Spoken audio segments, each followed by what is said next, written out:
Hola a tothom, soc la Roser Robert, mestra de primària de l'Escola Napoleó Soliva, de Blanes.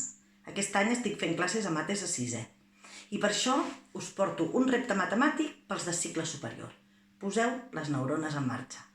Mireu, jo estic aquí a la cuina perquè m'anava a preparar alguna cosa de menjar per passar aquest temps de confinament. Segur que heu passat moltes estones amb les vostres famílies aquí a la cuina. Doncs he triat un pastís de poma, fi, molt bé. Darrere hi ha tot el llistat d'ingredients necessaris. Me'ls he anat apuntant per després poder-m'ho preparar allà i ja posar-me mans a l'obra. I quan els he tingut tots apuntats i he vist la quantitat de mesures que hi havia, he pensat, home, això val la pena treballar-ho. Us proposo transformar una recepta, la que vulgueu, la que més us agradi.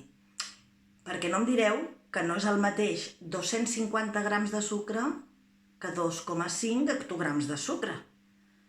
Doncs això és el que he fet amb tots els meus ingredients. La llet, 100 mil·lilitres de llet, és el mateix que 0,1 litres de llet. He anat canviant-ho tot, fins i tot les unitats d'ous. Em posa 2 ous. Doncs 2 ous és una 6ena part d'una 12ena d'ous. Ho podeu transformar tot. Transformeu, us ho proposo. Agafeu una recepta i transformeu-la. Us quedarà una recepta estranyíssima. Si veiéssiu la meva, sembla que m'he tornat l'Ela.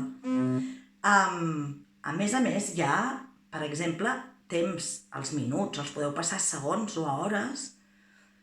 Us proposo aquest repte. Agafeu una recepta i canvieu-la. També tenim una altra cosa, Resulta que aquesta recepta és per 20 persones, per 20 racions. No ens fa falta. A casa som 3, no ens l'acabaríem pas.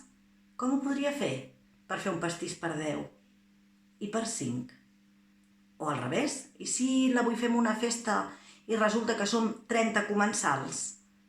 Us proposo que feu una taula de proporcionalitat i que jugueu també amb aquestes mesures. Agafeu la vostra recepta i adequeu-la als comensals que sigueu.